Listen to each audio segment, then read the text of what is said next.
Uyu ni umwanya wo kumva no gusobanukirwa ijambo ry'Imana mugezwaho n'umuryango w'amatorero Beteli mu Rwanda. Turongeye kubasuhuza mu izina rya Yesu Kristo, amahoro y'Umwami Yesu abane namwe. Turi kuwa gatatu tariki 12 mu kwezi kwa 8 2020. Tubaha ikaze mu ijambo ry'Imana kuri kubatura. Tumaze iminsi twiga kubijyanye n'urufunguzo rwa Dawidi. Ntabwo isomo twarisoza mu minsi mike, ariko twabahaye iby'ingenzi byatuma musobanukirwa isezerano Imana yahaye Dawidi n'ukuntu ryasojwe muri Yesu Kristo, na Yesu Kristo ari we Mesiya cyangwa Kristo ukuri. No kuvuga wasizwe amavuta n'Imana kugira ngo aze acungure isi, aze abature abantu ingoyi y'icyaha n'urupfu, no kubavana mu mwijima wa Satani no mu butware bwe, kugira ngo bashobore kubabarirwa ibyaha no kwimukira mu bwami bw'umucyo, mu bwami bw'Imana, no kuzaraganwa n'abera umwanda wo mu ijuru. N'amasezerano yose Imana ifitiye abantu atari amasezerano yo mu ijuru gusa, ariko amasezerano yose y'Imana. Kuko mu masezerano y'Imana hari amasezerano areba iby'ijuru, ari n'amasezerano areba iby'ubuzima bwa none, ubuzima turimo mbere yuko abantu bagera mu ijuru. Uyu munsi rero turiga ijambo ry'Imana rijyanye n'ubwizerwa bw'ijambo ryayo.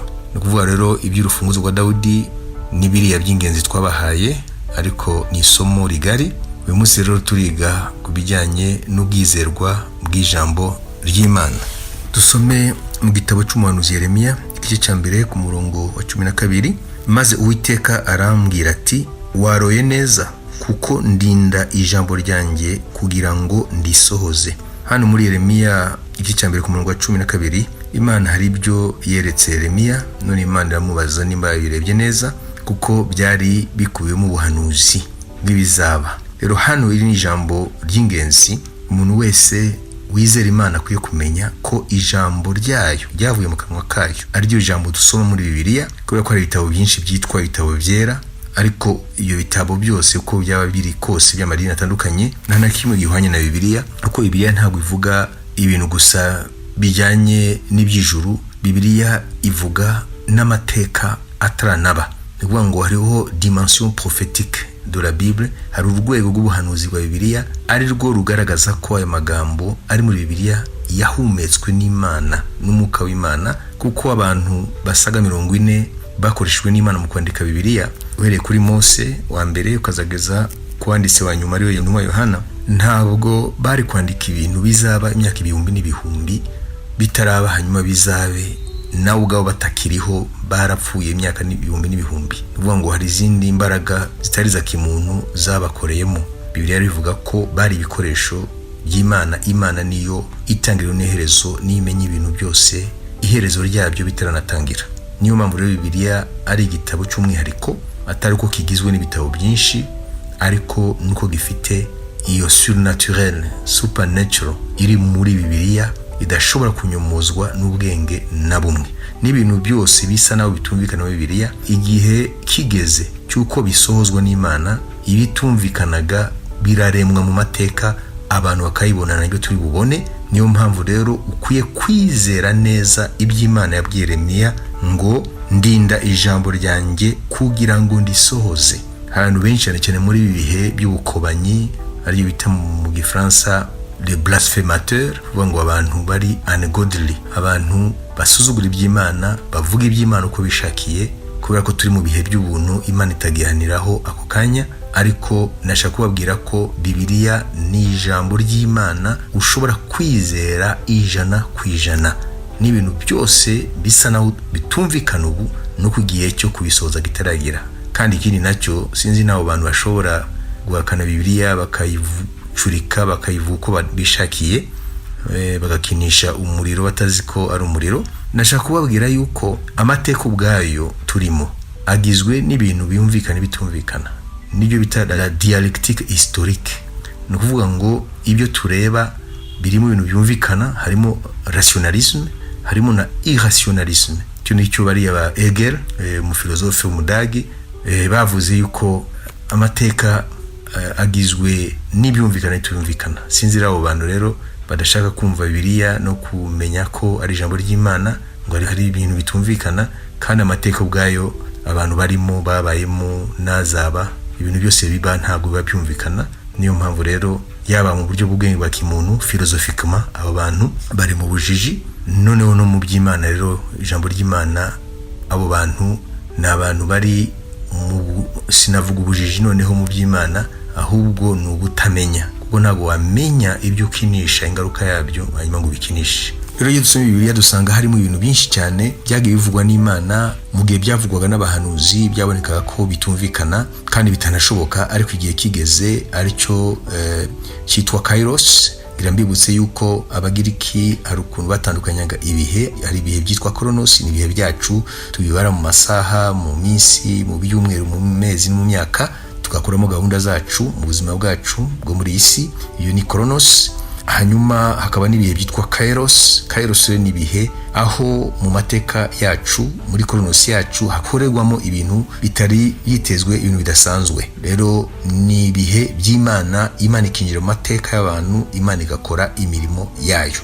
Nko kuvuga ko Yesu yavutse mu gihe cyagenwe n'Imana, kuvuga ngo Imana yaje mu mateka yacu mu gihe cyagenwe, nayo ikora umurimo, Yesu aravuka. N'indi mirimo yose itandukanye mu mateka, imirimo mbere yaboneka ko idashoboka cyangwa itumvikana, hanyuma bikinjira mu mateka. Iyo niyo Kairos. Ibihe by'abantu ni Kronos, ibihe by'Imana gukora mu mateka y'abantu byitwa Kairos. Hano turashaka gusoma mu bice 32 bya Yeremiya, duhere ku murongo wa 6 kugeza kuri 15. Ni inkuru za Yeremiya ategekwa kugura umurima muri Anatoti.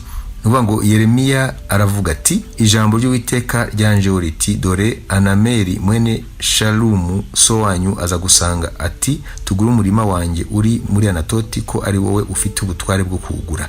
Bukeye Anameri mwene data wacu ansanga mu gikari cy'inzu y'imbohe, nk'uko ijambo ry'Uwiteka ryari riri, arambwira ati, ndakwinginga ugure umurima wanjye uri muri Anatoti mu gihugu cya Benyamini, kuko ari wowe ubasha kuwuzungura kandi ubutware bwo kuwugura ari wowe ubufite, uwigurire. Nuko menya ko rya jambo ryavuye ku Uwiteka.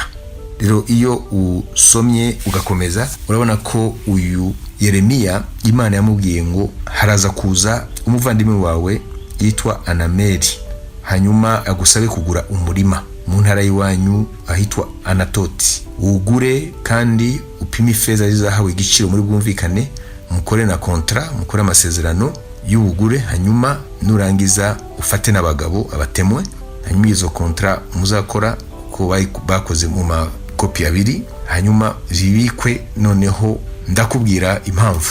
Iyo usomye rero muri iki gitabo cya Yeremiya 32 waza kubona Imana imubwira impamvu yamubwiye ngo agure uwo murima. Mwumvise ko Imana yamubwiye mbere ko umuvandimwe we aza, uwo mwana wa nyirarume, Imana yamubwiye ko azaza kandi naza azamenye ko ibyo ari bumubwire bivuye ku Mana, azagure uwo murima we ko niwe muzungure, nk'uko amategeko ya Mose bivuga. Bagure, ntabwo ari impano. Bamaze kugura abahaweho n'abagabo basinye kontra, bandike amasezerano y'ubugure, hanyuma abikwe. Niko Yeremiya bigenjeje. Ukomeje gusoma ariko nta mwanya dufite. Hanyuma rero ukomeje gusoma rero uhita wumva impamvu Imana yamubwiye ngo azagure uwo murima. Yeremiya ahita bivuga impamvu hariya ku murongo wa 14. Uku ni Uwiteka Nyiringabo Imana y'Abisirayeli ivuga ngo, enda izi nzandiko z'ubuguzi urwashizeho ikimenyetso cy'ubushishi n'urutagishizweho, uzishyire mu kibindi cy'ibumba kugira ngo zihamare iminsi myinshi. Kuko uku ari Uwiteka Nyiringabo Imana ya Isirayeli ivuga iti, amazu n'imirima n'inzabibu byo muri iki gihugu bizongera bigurwe.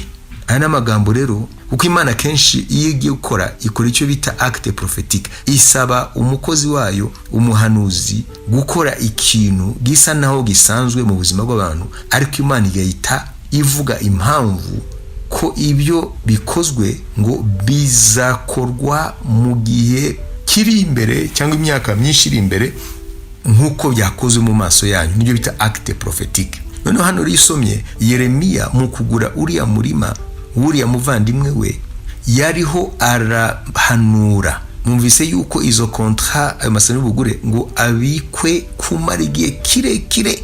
Ni kuvuga ngo Abisirayeli, iyo usomye hano icyo Imana ivuga ngo bazamara igihe kirekire baragiye kure y'igihugu cyabo, hanyuma uburyo bazagaruka rero ntago bazagaruka bemye ngo bagarutse mu gihugu cyabo. igihe cy'Imana nikigera, nuvuga kairos y'Imana, bazagaruka bameze nk'abanyamahanga bagura amasambu, ubutaka bwari ubwabo kera, kandi bakagura nabo bazaba barasubiye mu gihugu cyabo, bo bamaze kuvanwa muri icyo gihugu cyabo baratatanye hirya no hino mu mahanga. Igihe Abisirayeli bagarukaga rero, turaza kubona uko byagenze. Yisomero mu murongo wa 37 haravuga ngo, dore ngiye kubakoraniriza hamwe mbakure mu bihugu byose aho nari narabatatanirije, mbitewe n'uburakari bwanjye n'umujinya wanjye ndetse n'umujinya ukaze, kandi nzabagarura ino mpabatuze amahoro.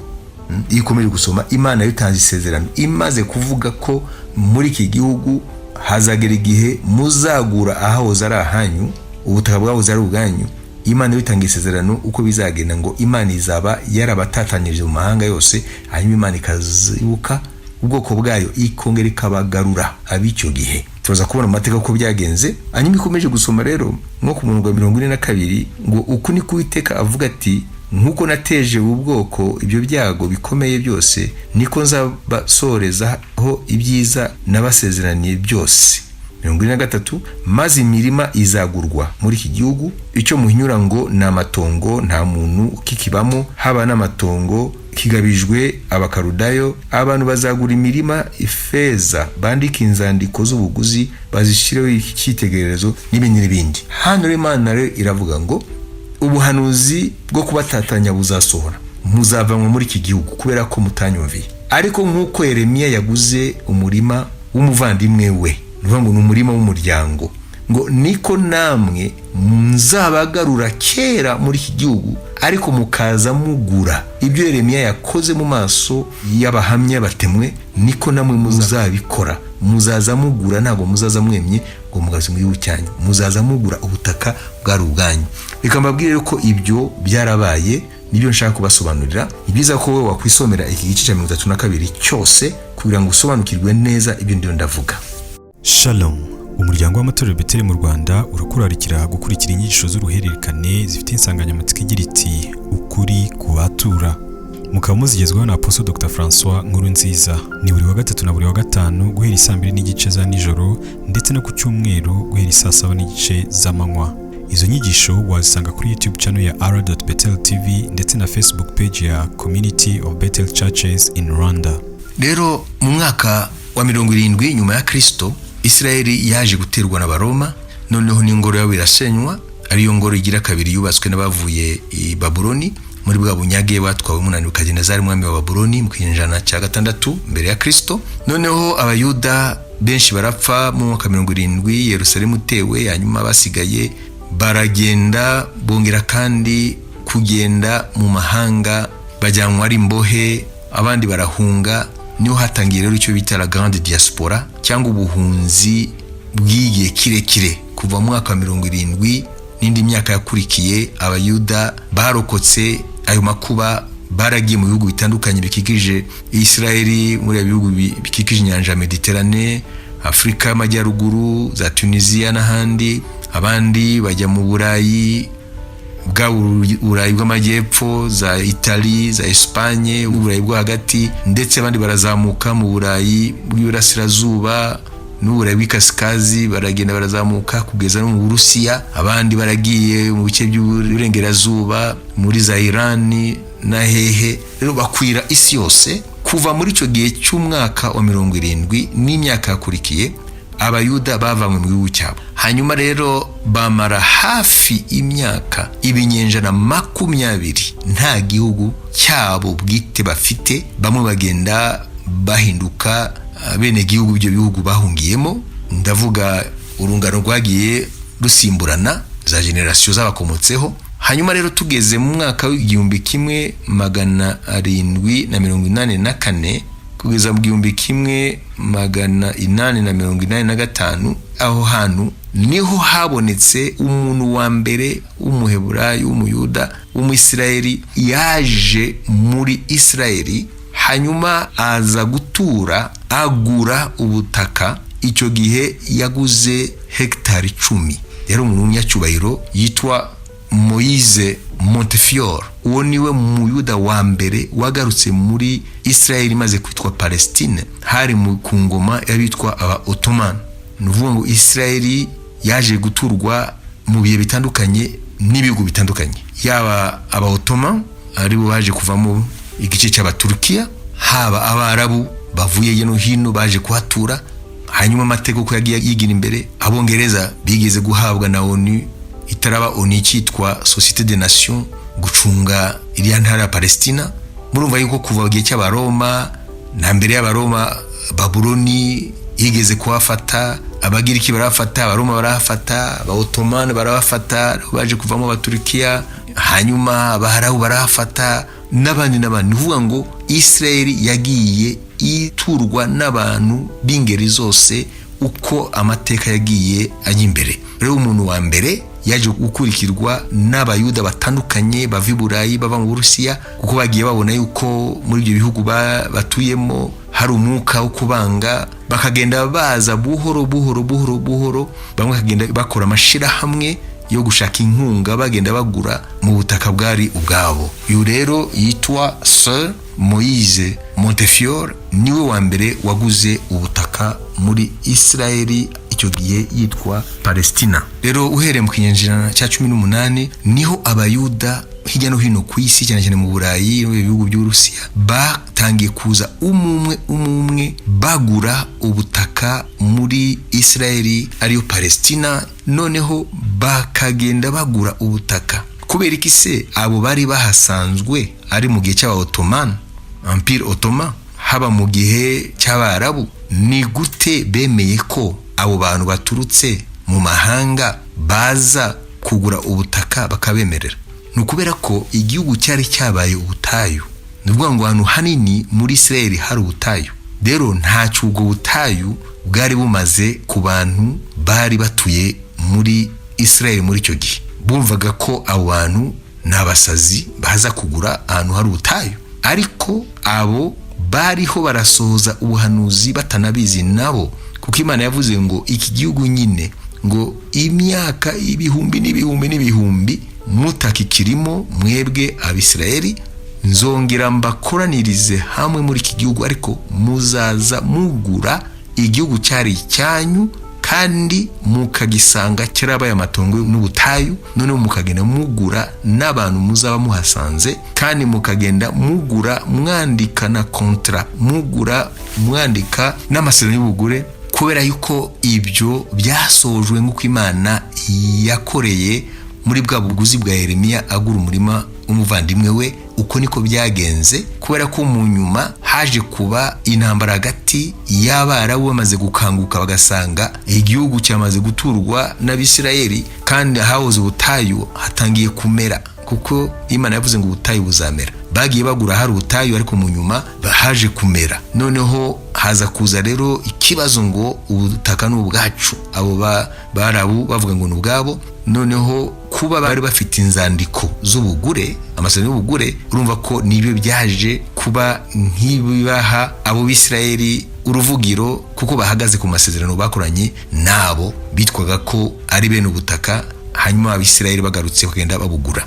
Iri ni ijambo rikomeye cyane. Rero mubimenye ko uyu muntu wa mbere yitwa Sir Moise Montefiore niwe wa mbere wabanje kugura ubutaka bwa mbere muri Israeli yitwa Palestina, ava mu bihugu y'amahanga. Niwe wabimburiye abandi, yari kwisonga mu gusohoza bwa buhanuzi, atari uko yarabizi ko buhari, ahubwo nuko igihe cy'Imana Kairos cyari cyageze. Nyuma rero y'uyu Moise yari umuntu w'umunyacyubahiro nawe mu gihugu yarimo, kubera ko mu Bwongereza ijambo ryitwa Sir ni ijambo ribanziriza izina ry'umuntu, kwerekana ko ari umuntu w'umunyacyubahiro. Hanyuma rero noneho haje gutangira rero kuza buhoro uko amateka agenda atuma Abisirayeli bumva nta mahwemo bafite mu mahanga. None bakagenda nabo ubwabo bumva inkuru ko hariho abari barasubira muri Israeli kandi ku butaka bugurwa. Uko niko bagiye baza buhoro kugeza aho haje kuvuka za kibbutz,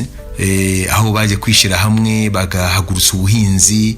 No mu gihe cya David Ben Gurion, ariwe le père de la fondation de la nation d'Israël, ariwe yaje gutuma Israeli yongera kubishyanga imbere y'amahanga itariki 14 mu kwezi kwa gatanu 1948. Ntabwo tuvuga independence ahubwo tuvuga kuba Israeli yabaye ishyanga, ariyo tariki ya la naissance, ivuka rya Israeli yo mu kinyejana cya 20. Rero ikintu wamenye rero nicyo nuko ubuhanuzi bwa Yeremiya, mbibutse ko Yeremiya yabaye mu kinyejana cya 7 mbere ya Yesu Kristo, niho Yeremiya yabayeho. Hanyuma noneho ibyo yakoze muri kinyejana cya 7 bimara imyaka hafi 2,700 bihari. Muriko ko Imana mubwiye ngo iyo contrat y'ubugure cyangwa amasezerano y'ubugure uyabike ahantu hizewe kandi ngo azmare igihe kirekire. Urumva ko igihe kirekire mu buhanuzi cyabaye ibinyenjana 27 kuva mu kinyejana cya 7 mbere ya Yesu kugeza Abayuda mu kinyejana cya 19 batangiye kuza bagura ubutaka bahereye kuri umuntu wa mbere w'umuyuda. Urumva ko ni igihe kirekire, imyaka 2,700. Murumva ko ari igihe kirekire ubuhanuzi bwa Yeremiya butegereje. Musome neza biriya bice 32 bya Yeremiya, muraza kumva neza uko ijambo Uwiteka biriya yabwiye Yeremiya mu gice cya mbere ku murongo wa 12 yuko Imana ngo yitondera gusohoza ijambo ryayo. Ibyo ni ukuri.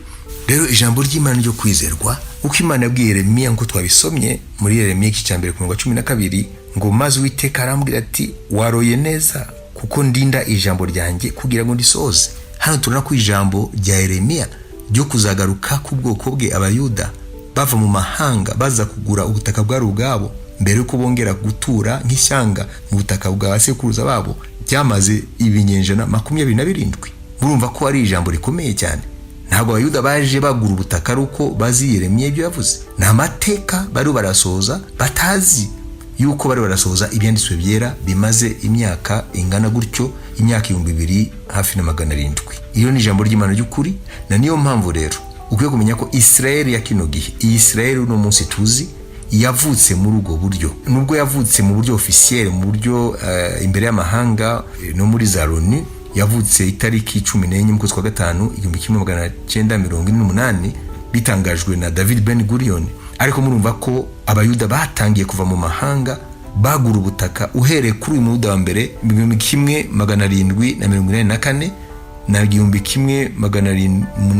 1885. Aho niho uyu yakoze umurimo wo kugura ubutaka bwa mbere yari hectare 10. Uyu yitwa Sir Moise Montefiore. Murumva ko unono munyuma umumwe bakagenda baza buhoro kugeza aho bisanga bamaze kuba Abayuda bangana hafi 600,000. Cyo gihe abarabu no munsi bitwa abanyapalestina, le Palestiniens baje gukanguka basanga Abayuda babaye benshi kandi ubutayu bagiye bagura bwatangiye kumera. None barakanguka rero babura uko bagarura ibintu mu buryo, kuko Abayuda bagiye bagura gahoro baraguraga bakandika n'amakontra cyangwa amasezerano y'ubugure. Ayo niyo yagiye berekana ko ubutaka barabuguze. Ariko murumva yuko mbere yuko birukanwa mu mwaka wa 70 nyuma ya Yesu, murumva yuko ubutaka baje bagura nyuma y'igihe kirekire bwari ubwabo mbere. Rero icyo twavanyamo niki? Twavanamo ko Uwiteka y'ukuri ararinda ijambo rye kugira ngo arisoze. Rero wowe ntuhagarike umutima. Ibyo uri uranyuramo byose, nubwo byaba bikura umutima, nubwo byaba biteye ubwoba, ibigeragezo unyuramo, izere ijambo ry'Imana. Imana izasohoza ibyiza kuri wowe nukomeza kuba umwizerwa. Ibyo ngibyo dusoma mu Baroma ibice 15 ku murongo wa 4 ngo ibyanditswe kera byose ari byo turasoma rero muri Bibiliya byandikiwe kutwigisha, tuvuga ngo twige tumenye ubwizerwa bw'ijambo ry'Imana kugira ngo kwihangana no guhumurizwa bitanga nabyo. Tuvuga ngo rero iyo dusoma ibyanditswe byera atari kubisoma gusa, tukabisoma tukagira n'amahirwe yo kubyizera ngo biratwihanganisha. Si ibyo gusa, biranaduhumuriza mu makuba, mu bigeragezo. Si ibyo gusa, birema mu mitima yacu bikaturemamo ibyiringiro. Ibyo dusoma ngo byanditswe kera byose byandikiwe kutwigisha kugira ngo kwihangana no guhumurizwa bitanga nabyo. Iyo byanditswe byera biduhesha ibyiringiro. Rero muvandimwe wakurikiranye izi nyigisho, menya ko Imana niyo kwizerwa kandi ijambo ryayo niryo kwizerwa 100%, kuko Imana ngo ijambo ryayo ari ryo Bibiliya, iyo urisomye uryizere. Nimba ufite no gushidikanya, saba Imana iguhe kuryizera, Umwuka Wera areme kwizera muri wowe, kuko Imana iravuga muri Yeremiya 1:12 ndabisubiyemo ngo ndinda ijambo ryanjye kugira ngo ndisohoze. Twamaze kubona ijambo yo muri Yeremiya 32 igihe ryandikwaga, igihe Yeremiya yakoraga ari acte prophétique akagura mu murima umuvandimwe we, ibyo yakoraga byari bimeze nk'ubusazi, kuko yaramaze guhanura yuko Imana igira bateza ibyago bakazaterwa n'ishyanga rya Babuloni, ubwami bwa Babuloni bukazabatera, none bukazabakura mu gihugu cyabo bakazajyanwa ari inyagano. None uwo Yeremiya nyine amaze guhanura ko igihugu kiri buterwe, kandi ko abaturage baho bari bujyanwe mu gihugu cya kure ari imbohe, ari inyagano. Hanyuma noneho akaza akagura umurima, wowe wakumva ko abantu bagira batwarwe mu bunyage, hanyuma noneho ukagura imirima, ukagura ubutaka, ukagura amasambu. Ni ibintu bihabanye, ni ya dialectique twavuze, ntago byumvikana. Yeremiya amaze guhanura ko bazatwarwa ari imbohe, none we ari waragura amasambu. Ntago ari ibintu byumvikana. Ntago umuntu agura ibintu mu gihe hagira hatera intambara. Nimba uzi ko intambara ko kugira itere, ko abantu bazahunga, ahubwo wowe uzategereza igihe intambara izarangira, nimba urokotse hanyuma ukazagura nyuma. None we ari waragura igihe ahanura ko hagira hatera intambara, abaturage bagatwarwa ari imbohe. Uvuga ngo rero ibintu by'Imana iyo bivugwa ntago biba byumvikana, biba bihabanye n'ukuri kw'abantu, kuri tubona mu byo turebesha amaso. Ariko igihe nikigera ibitumvikanaga, ibyaboneka ko bidashoboka birashoboka. Niyo bita kairos y'Imana. Ibyo birivuga byose uyu munsi wumva ko bidashoboka, kairos y'Imana nigera bizashoboka. Niyo mpamvu rero nyuma y'imyaka hafi 2700 ibyo Yeremiya yahanuye yarasohoye. Uyu munsi turabagaho kubihamya ko Israeli yongeye kuba ishyanga. Iyo ufashe indege uyu munsi ugera muri Israeli ukabona Abayuda aribo bafite igihugu, ariko mu gihe cya Yeremiya ibyo yahanuye byari ibintu bitumvikana. Nashaka kubwira rero ngo ibyanditswe byera uzajye ubisoma bikwigishe, usaba Imana iguhe kubyizera, hanyuma bimaze kukwigisha bikwihanganishe mu bigeragezo, biguhumurize mu mibabaro, hanyuma bikurememo ibyiringiro by'ibizaba, kuko nta kabuza iby'Imana yavuze bizaba. Amen. Mana umugisha abantu bose bumvise iri jambo ryawe, kugira ngo ribarememo mwami ibyiringiro byuko ibyo wavuze byose bizasohozwa na kabuza. Hahirwa abizera ijambo ryawe, kuko ntago bazakorwa n'isoni igihe nikigera. Mwami abakwizeye, haleluya, bazahirwa, bazishima, kuko ijambo ryawe uzarisoza uko ryakabaye. Umugisha rero ubwoko bwawe, kandi ukomeze mwami umurikire benshi bakiri mu mwijima, kugira ngo bamenye ko hari Imana rurema, kandi iyo Mana niyo yaje muri Yesu Kristo kugira ngo itubere umucyo wo kuyimenya, kugira ngo dushobore kuyihindukirira tukihana tukakira agakiza mu izina rya Yesu. Amen. Ukeneye kurushaho gusobanukirwa, urifuza inama, waduhamagara kuri 0784 ndetse na 0788 cyangwa ukatwandikira kuri info@bwchurches.net.